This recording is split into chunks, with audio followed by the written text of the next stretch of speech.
नमस्कार. अकस्मात मराठी हॉरर स्टोरीजमध्ये तुमचं स्वागत आहे. आज पुन्हा एकदा मी तुमच्यासाठी एक अद्भुत, अलौकिक आणि रहस्यमय अशी कथा घेऊन आली आहे. पण कथेला सुरुवात करण्याआधी जर तुम्ही चॅनलवर नवीन असाल तर चॅनलला सबस्क्राईब नक्की करा. सोबतच बेल आयकॉनवर देखील क्लिक करा, जेणेकरून तुम्हाला अशाच नवनवीन आणि थरारक कथांचे नोटिफिकेशन्स मिळत राहतील. स्वामींनी सांगितल्याप्रमाणे मी नारळ शबनम पिशवीत ठेवला. खिशातली अंगाराची पुडी चाचपून खात्री करून घेतली. दाराला कुलूप लावत मनगटी घड्याळात नजर टाकली. घड्याळाचे काटे रात्रीचे 11 वाजल्याचे संकेत देत होते. बिल्डिंगमधून बाहेर पडून दादर चौपाटीकडे चालू लागलो. साधारण 1.5 महिन्यापूर्वीची गोष्ट असावी. ऑफिसच्या कामानिमित्त मी दिल्लीला गेलेलो. राजधानीमधून परत येताना समोरच्या बर्थवर एक साधारण 60ची शाल पांघरलेली, पांढरे केस मानेवर रुळणारी, वीतभर दाढी असलेली तेजपुंज अशी व्यक्ती बसली होती.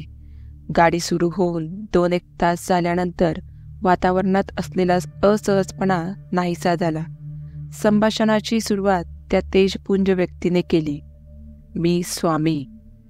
माझ्या तोंडून प्रश्नार्थक उद्गार निघाले. स्वामी? हो, फक्त स्वामी. पुढे मागे आगे पिछे काही नाही, फक्त स्वामी. कारण आम्हाला इतिहास भविष्यकाळ नसतो. आम्ही वर्तमान काळात जगतो आणि ज्या काळात जातो तो काळ आमच्यासाठी वर्तमान काळ बनतो. या वेळेला त्याचा आवाज कमांडिंग होता. आपण? एरवी अनोळखी व्यक्तीने विचारलेला एखाद्या जागेचा पत्ता माहीत असूनही न सांगणारा मी, पण स्वामींच्या व्यक्तिमत्वाला भाळून नाव, पत्ता, कुठे काम करतो, कामानिमित्त दिल्लीत आलेलो, नुकताच 2 महिन्यांपूर्वी दादरसारख्या ठिकाणी सेकंड हँड घर घेतलंय, सगळं पोपटासारखं गडागडा बोलून टाकलं. मी जेव्हा तुमच्या समोर बसलो तेव्हाच माझ्या लक्षात आलं की तुमचा पिशाच्च योनीशी संबंध आलेला आहे. मी तसा विज्ञाननिष्ठ, कोणतीही गोष्ट विज्ञानाच्या कसोटीवर घासून पाहणारा. पण घर घेतल्यापासून मला येत असलेल्या अनुभवांमुळे मला त्यांच्या गोष्टीत तथ्य वाटू लागलं. दादरसारख्या वस्तीत NoBroker.com वर ते घर कमालीचं स्वस्त मिळालेलं. मी त्या घराचा 13वा मालक होतो. मी सांगितलेल्या किमतीत कोणतंही बार्गेनिंग न करता पूर्वीच्या मालकाने घर मला विकलं होतं. मुलाची शालेय परीक्षा असल्याने मंडळींना व मुलांना पुण्यातच ठेवून मी एकटाच नवीन घरात आलेलो. नवीन घरात रात्री अचानक कधी सडलेल्या मानवी मांसाचा उग्र दर्प जाणवायचा, कधी वाऱ्याबरोबर मंद सुगंध दरवळायचा, कधी मद्याचा वास यायचा. ऑफिसला जाताना ठेवलेली एखादी वस्तू त्या जागेवरून हललेली असायची. घरात असताना आपण एकटे नाही, आपल्याबरोबर घरात अजून कोणी वावरतंय असं सतत वाटायचं.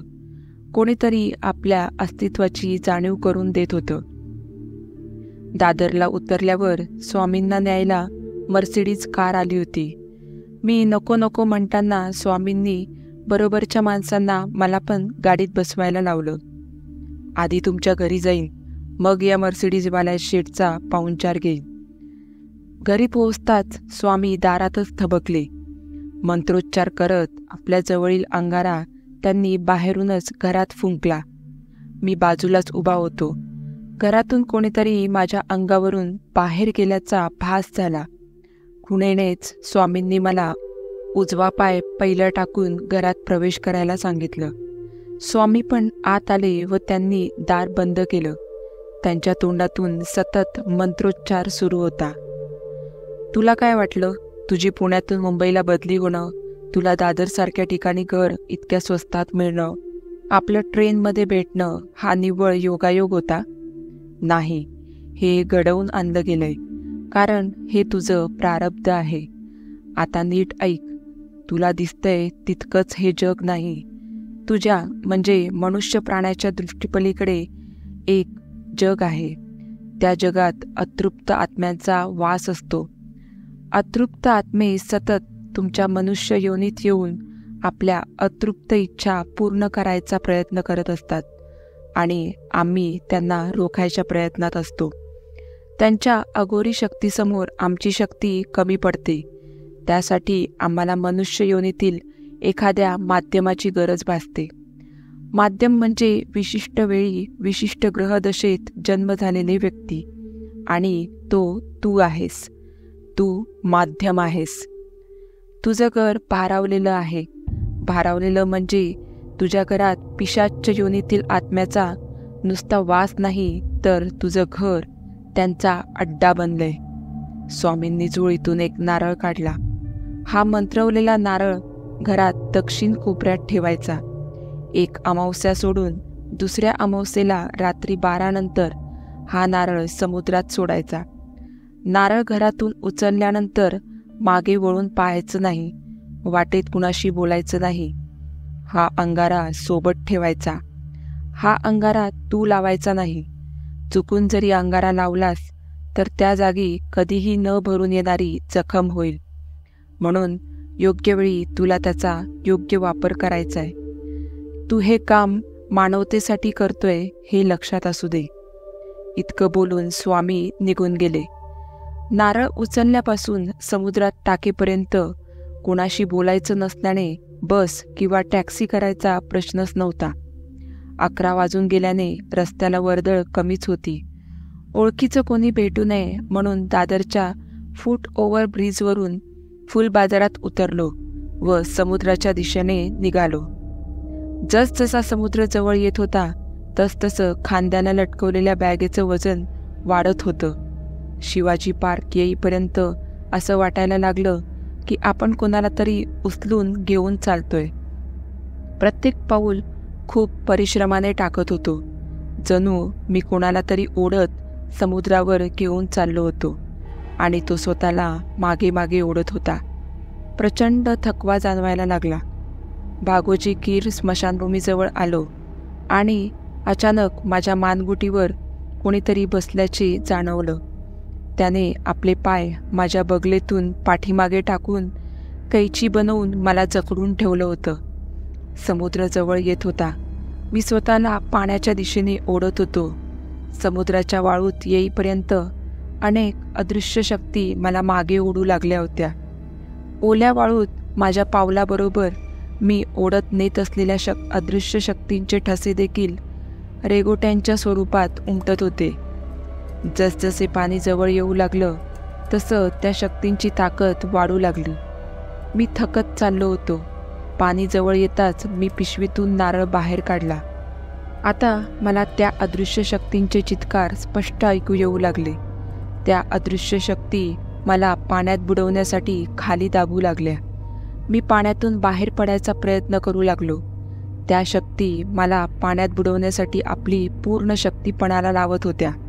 अचानक मला स्वामींनी दिलेल्या अंगाऱ्याची आठवण झाली. डाव्या हातात नारळ धरून उजव्या हाताने मी खिसे चाचपू लागलो. अंगारा हातात येताच स्वामींनी सांगितलेली अट आठवली. अंगारा मी स्वतःला लावू शकत नव्हतो. मी तो अंगारा आसमंतात उधळून दिला. अदृश्य शक्तींनी एकच कोलाहल केला, जणू काही त्यांना कोणी आगीत टाकलंय. अचानक सर्व शांत झालं. आता कंबरभर पाण्यात प्रचंड थकलेला मी एकटाच उभा होतो. मी नारळ समुद्राला अर्पण केला. मागे वळून पाहिलं तर किनाऱ्यावर लावलेले लाईट आपला मंद प्रकाश पसरवत होते आणि किनाऱ्यावर आपले दोन्ही बाहू पसरून स्वामी मला आलिंगन द्यायला उभे होते. मी उरलेली सर्व शक्ती एकवटून किनाऱ्यावर आलो. स्वामी दिसत नव्हते. त्या जागी फक्त त्यांनी पांघरलेली शाल वाळूत पडलेली होती. तर मित्रांनो, आजची ही कथा तुम्हाला कशी वाटली हे मला कमेंट करून नक्की सांगा. आणि व्हिडिओ आवडला असल्यास चॅनलला लाईक आणि सबस्क्राईब नक्की करा. भेटूया पुढच्या अशा एका थरारक कथेमध्ये. तोपर्यंत धन्यवाद.